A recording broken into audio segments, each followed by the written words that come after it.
Mahigit 70,000 pasahero ang araw-araw nasa Parañaque Integrated Terminal Exchange o PTEX, ayon sa Department of Transportation o DOTR. May 18 toilet sa PTEX, 6 para sa babae, 6 para sa lalaki,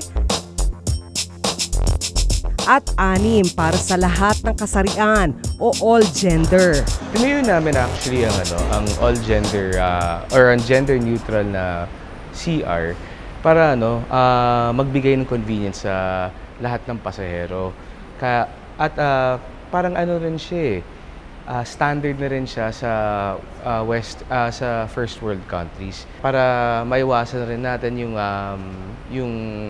parang nagkakaroon ng konting discrimination at mabigyan rin ng ease of movement ng lahat ng pasahero dito rin po. Primarily rin po mapapansin nyo, ginagamit na rin siya ng all sexes talaga, regardless ng preference po. Gender issue ang public toilets. Issue pa rin siya ngayon kasi maraming taong hindi naiintindihan na ang paggamit ng public toilets ay dahil lang kailangan natin gumamit ng toilets. Kaya nga ang tawag natin dito, colloquially, ay comfort rooms. Kailangan lang natin to seek relief. Pero dahil na-socialize tayo in a way na gumagamit tayo ng comfort rooms, ng toilets, according to our gender, according to our sex actually, ay nagkakaroon ng misconception kung para saan nga ba, kung ano nga ba ang ginagawa natin sa CR. Sinamahan namin sina Ningning at Chris sa pampublikong palikuran. Trans woman si Ningning.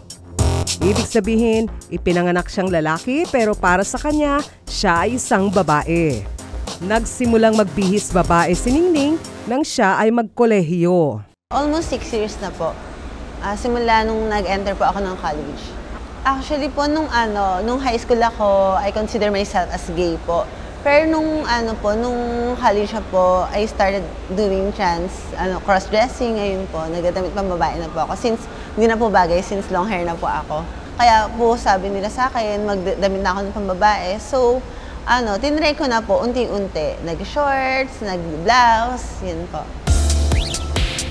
Palikurang pambabae ang ginagamit niya noon pa.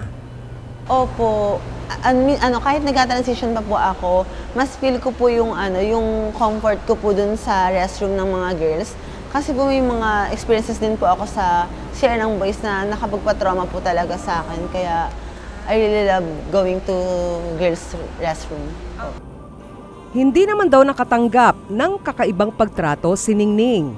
Parang lahat naman sila, parang go lang. Since pareha naman kami ng ginagawa, pareha kami nag-makeup. Then, pare-pareha kami we have common interest naman. Kaya, feeling ko, okay naman sa kanila. Hopefully. Meron nagdoblang tingin, but right away, nag-smile naman sila. Parang pambawi. Okay. Smile.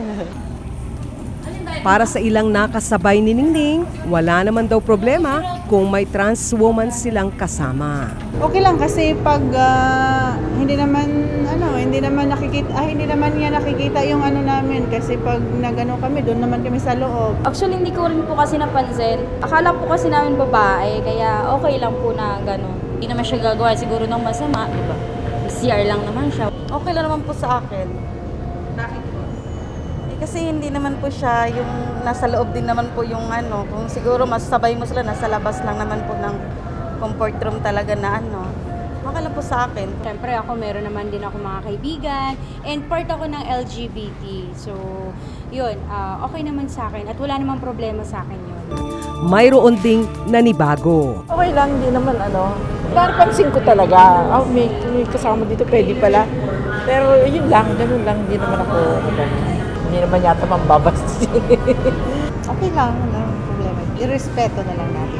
Pero may ilan pa ring hindi komportable rito. Paano ba siya pagka Sa bagay, hindi naman natin siya makikita kasi nasa kabila naman siya, di ba? Wala na rin tayong doon kasi hindi naman natin alam kung ano ba siya, kung girl na ba siya or boy pa rin siya, di ba? Si Chris naman, isang trans man. Ipinanganak siyang babae, pero para sa kanya, siya ay isang lalaki. Palikuran ng mga lalaki ang gamit niya. Actually, 4 years old ako, na-realize ko na siya. Parang yung sa mama ko kasi is parang akala niya is parang boyish lang. Pero alam ko sa sarili ko na hindi talaga. Parang ako na yung na pag tinatanong ako, lalo na nung almost teenage years ko, natanong ako kung ano yung gender ko, I always say na lalaki ako. Walang problema ang karamihan sa paggamit ni Chris ng banyo. At pwede naman ho.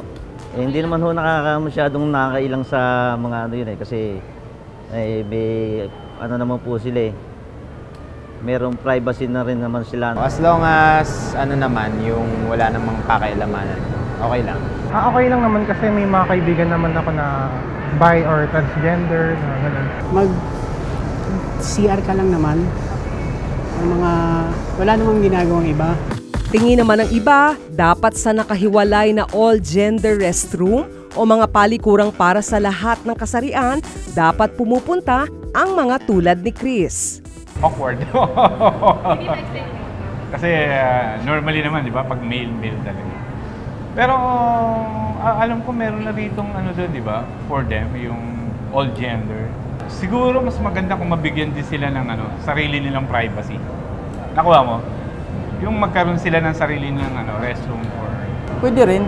Pero kung may nakabukod na para sa kanila, doon na lang dapat sila. Sanay na raw sa mga ganitong reaksyon sina Ningning at Chris. Walang question. Parang tinignan lang nila na parang baka nga may nagulat pero parang okay na lang sa kanila kung ano yun kasi kumbaga nandun lang naman sila kung ano yung dapat nilang gawin. Si Ningning, naranasan na raw masigawan nang pumasok sa banyo ng mga babae. Nasigawan po kami ng friend ko na gay din po and transgender, nag-cross-dress. Para pong nasigawan niya po kami, which is mali po. And pinalabas na po kami ng banyo. Nagreklamo po kami sa security. Kapwa sila hindi komportable na may all-gender restroom. As part of the LGBT, hindi ko po gusto yung third restroom kasi actually pareha lang naman siya ng unisex restroom, di ba? Yung parang pang boy and girl, wala lang, may tag lang po. So, parang sineseparate lang po talaga nila kami. Kasi pare-pareha lang naman po tayong tao. Pare-pareha lang po tayong gumagamit ng comfort room. And ayoko lang po talaga yung feel ko, iba ako. So, parang feel ko po mas okay po sa girls, ganun po. Ayon sa eksperto, ang hiwalay na banyo ay senyales na hindi patanggap ng buo ang LGBTQ+. On one hand, it can be a form of exclusion, especially kung yung mga all-gender restrooms ay hindi accessible. Especially kung ang mga gantong all-gender restrooms ay accessible pero nasa kabilang building. And may mga ganon kaming naririnig. Consumer behavior po yan eh. So, depende na lang po yun sa tao. Like, kagaya sinabi natin, kaya nga gender neutral siya. Mapababae, mapalalaki, pwede gumamit po. Regardless po yan ng preference po ng tao po. Ayon sa eksperto, mahabang usapin pa ang pagiging LGBTQ+ friendly ng mga pampublikong palikuran. At the end of the day, kung saan sila comfortable, sana doon sila nakakapag-access ng CR. Kasi at the end of the day, hindi naman disability ang pagiging LGBT. Maliit na espasyo lang ang mga banyo, pero ang lawak na usapin nito.